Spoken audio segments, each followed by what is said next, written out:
With the release of Fantastic Four First Steps, we now have 5 Fantastic Four films, so today I thought it was time for me to stop and rank all 5 of them. Please know that everything that I will say in this video is just my very own opinion. My name is SW Nation, and you are free to comment down below your very own ranking of all 5 Fantastic Four films, ranked from the worst to the best, just like me, or you could just do your favorite. Please don't forget to check out that First Steps review. That link is in the description, along with that Marvel playlist, that Twitter, and that TikTok link. Those are also in the description as well. And with all that being said, guys, like, comment, and subscribe, and let's get right into our ranking. Kicking off our list at number 5 for me has got to go to Fan 4 Stick. A misfire ain't even the word, bro. Just under 2 hours. It never truly makes a reason for its existence. I actually like that like getting the positives out of the way. I actually like that Reed, Sue, Johnny, and Victor all work together in the middle of the film. Kind of laying the groundwork for their relationship, so you kind of care a little bit. At the end of the day, you still don't, because beyond that, this film has no redeeming qualities.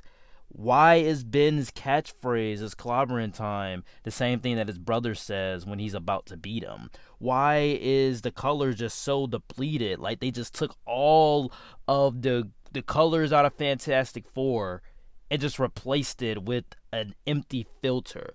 Why does it feel like there's at least an entire hour missing? The editing in this film is atrocious. And I mean, once they get their powers, we have at least 36 minutes left of the film. So we don't even get to see the Fantastic Four form. We don't get to see them kind of experiment with their abilities. We see it in montages and reshot scenes. Obviously, behind the scenes, we all know that 20th Century Fox kind of meddled with this film because they wanted to keep the rights to Fantastic Four, so they just rushed this movie out there. They told Josh Trank to go back and rewrite and reshoot some scenes. The studio reshot a lot of this movie, so you just kind of see it on screen. Painfully, we're watching a film that actively hates the Fantastic Four, with every cast member being slightly miscast. The only one that feels a little bit cool is Michael B. Jordan as Johnny Storm, but that's just because I like Michael B. Jordan. Every decision that this film made is lame and forgettable. It's almost like they looked at Mark's Webb, the first Amazing Spider-Man, and thought, hey, what if we did that with the Fantastic Four, but worse? At number 4, we have the 1994 version. This is the unreleased film. I'm kind of questioning, like, putting the trailer in this video, because is that illegal, like, to have this in the video? The Roger Corman film actually has some 90s charm. The score for this film is very good, actually. I'm surprised that it was that good. It felt very reminiscent of the Jurassic Park theme by John Williams. I also love that this feels like an 80s dark fantasy, like something I would have watched on VHS when I was 6 years old. I used to have a VHS player, and I used to watch so many movies on a VHS player. And this is something that I probably would have grown up with if I was born in the 90s. On the other hand, it's cheap, cheesy. It's a film that doesn't do its characters justice, and Reed and Sue's romantic relationship is odd because aren't they like a lot of years apart? I faintly remember in the beginning of the movie that Reed met Sue, and Sue was like younger and stuff. He has to go to her parents' house and ask her mom for permission for her and Johnny to go on the mission. Like, it's a very odd relationship. The budget also doesn't allow for them to showcase their powers as much, but at least the Thing looks pretty cool. And for the 90s and for their budget, again, he looks pretty cool. Number 3, Fantastic Four 2005. This is my intro to the First Family, and also, you know, the Lego Marvel Superheroes video game. These two are my introduction to the First Family.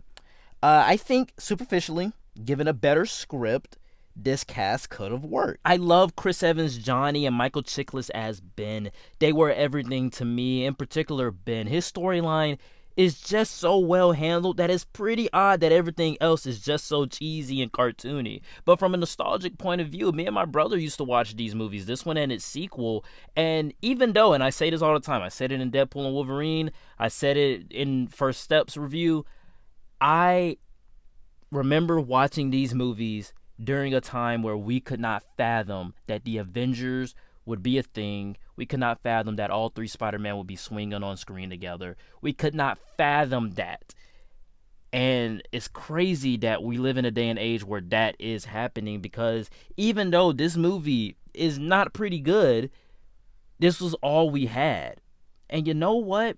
It has a special place in my heart. And it tries to go for the more Sam Raimi route, but where they took most of the charm and cheesiness from those films, they kind of left a little bit of the heart. They get their powers pretty early, but for the most part of the film, there's no action or superheroing. They're just testing their powers, which is fun, and I enjoy it, but you want a little bit more.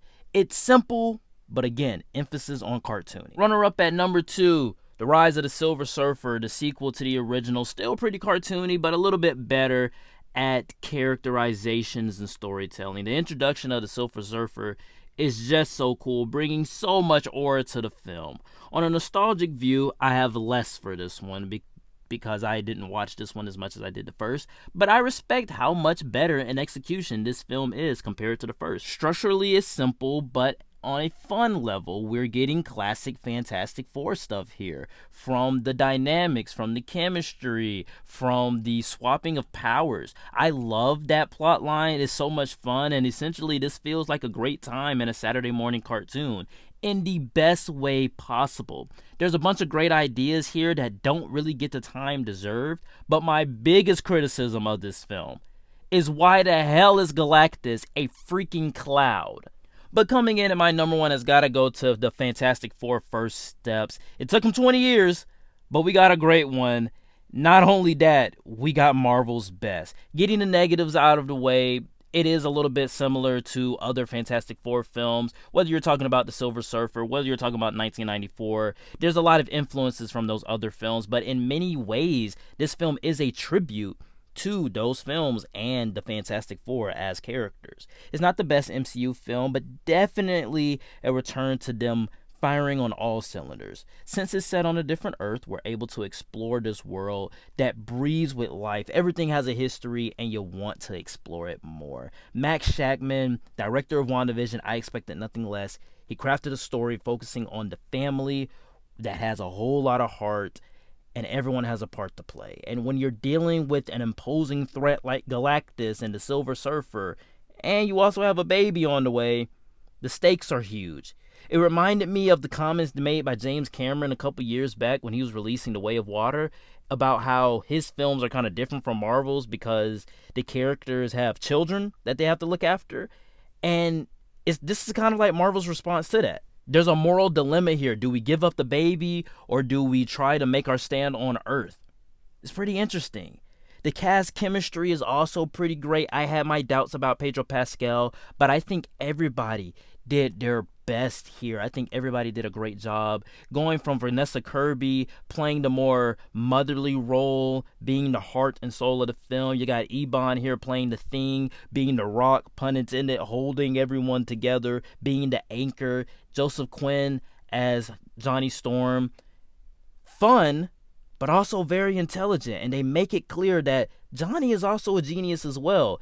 And then leading right into Pedro Pascal as Reed Richards, playing the smartest man alive, being a big juxtaposition to Tony Stark, whereas Tony uses his intelligence to kind of floss on everyone, to kind of show that, yeah, he is the smartest in the room. Reed uses it as a thing that weighs him down, that because he's so smart, there's still things that he doesn't know. From the cast chemistry, to the dialogue, to the action, Marvel returned to their golden standard. This is why Fantastic Four First Steps has to come in at number 1. Alright guys, that is it for the ranking. Please note that everything that I did say in this video was just my own opinion. My list was certainly not the right list. It was just my list, and you are free to comment down below your very own ranking of all 5 Fantastic Four films, ranked from the worst to the best, just like me, or you could just do your favorite. Please don't forget to check out that Twitter and that TikTok link. Those links are in the description, along with that Marvel playlist. That link is also in the description as well. If you haven't already, please go over there and check out the First Steps review. With all that being said, guys, like, comment, and subscribe, and I will see you all next time. Peace.